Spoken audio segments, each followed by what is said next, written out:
আসসালামু আলাইকুম। কিছুদিন আগে আপনাদের দেখিয়েছিলাম আমাদের খামারে যে সবজির জায়গাটাতে আমরা কচু লাগিয়েছিলাম। সেই কচুর জায়গাটাতে হঠাৎ করে আজকে খেয়াল করলাম বেশ কিছু কচু অঙ্কুরিত হয়নি। তার মানে এই কচুগুলো পরে উঠিয়ে দেখি পচে গেছে। তো আমাদের বাড়িতে আরও কিছু কচুর বীজ ছিল যেগুলো আসলে কল হয়ে গেছে। তো আমরা আজকে সেই কচুর লাইনের ফাঁকে ফাঁকে সেই কচুগুলো লাগিয়ে দেব। যেহেতু সামনে বৃষ্টির সময়, এখন যদি এই কচুগুলো ঠিকঠাকভাবে লাগিয়ে দিই তাহলে এই কচুগুলো হয়ে যাবে। আর যদি না লাগাই তাহলে এই জায়গাটা ফাঁকা হয়ে পড়ে থাকবে, আর অন্য কোনো কিছু করতে পারবো না। এই কচু লাগানোর পাশাপাশি আমাদের এই পাশটাতে পুঁই শাকের কিছু চারা দেওয়া আছে। সেই চারার ভিতরে অনেক আগাছা জন্মেছে, সেগুলো পরিষ্কার করব। মরিচ গাছও পরিষ্কার করব।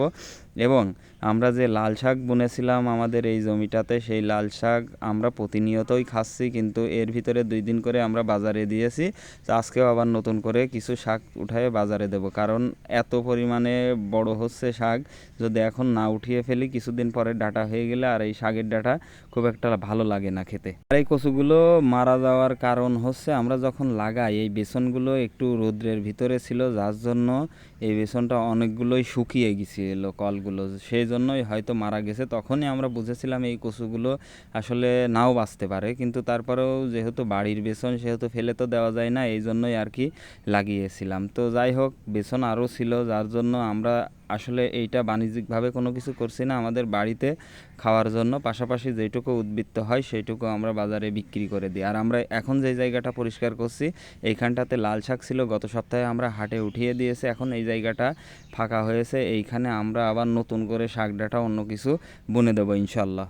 আর এই বছরে প্রচণ্ড পরিমাণ রোদ, আর এই রোদের ভিতরে বিশেষ করে ছোট যেই গাছগুলো আছে সেই গাছগুলো দুপুরের দিকে অনেকটাই মারা যাওয়ার মতো হয়ে যায়। তাই আমাদের এই জায়গাগুলোতে প্রতিনিয়ত পানি দিয়ে ঠিকঠাক করে রাখা লাগে। আমরা আমাদের কচুর গাছ লাগানোর পরে এখন আমরা শাক ওঠাবো এইখান থেকে। মোটামুটি যেই শাকগুলো একটু বড় হয়ে গেছে সেই শাকগুলো আমরা সবই আজকে উঠিয়ে দেবো। এরপরে যেই ছোট ছোট শাকগুলো থাকবে এগুলোই হলে মোটামুটি আমাদের হয়ে যাবে। আর এর ভিতরে আমরা যেই পাশটা আজকে পরিষ্কার করলাম ওই পাশটাতে 2-3 দিনের ভিতরে নতুন করে আবার শাক বুনে দেবো, যাতে এই শাক শেষ হতে হতে আমাদের ওই শাকগুলো হয়ে যায়। এই জন্যই আর কি এই শাক আমাদের গ্রামের একটা হাট আছে এইখানে, সেই হাটে উঠিয়ে দেব। আমরা এই শাকগুলো আসলে নিয়ে গিয়ে হাটে বসে থাকি না, কারণ আমাদের এত সময়ও নেই। তাই আমরা নিয়ে গিয়ে কম বেশি যাই হোক দাম পাইকারদের কাছে বিক্রি করে দিই।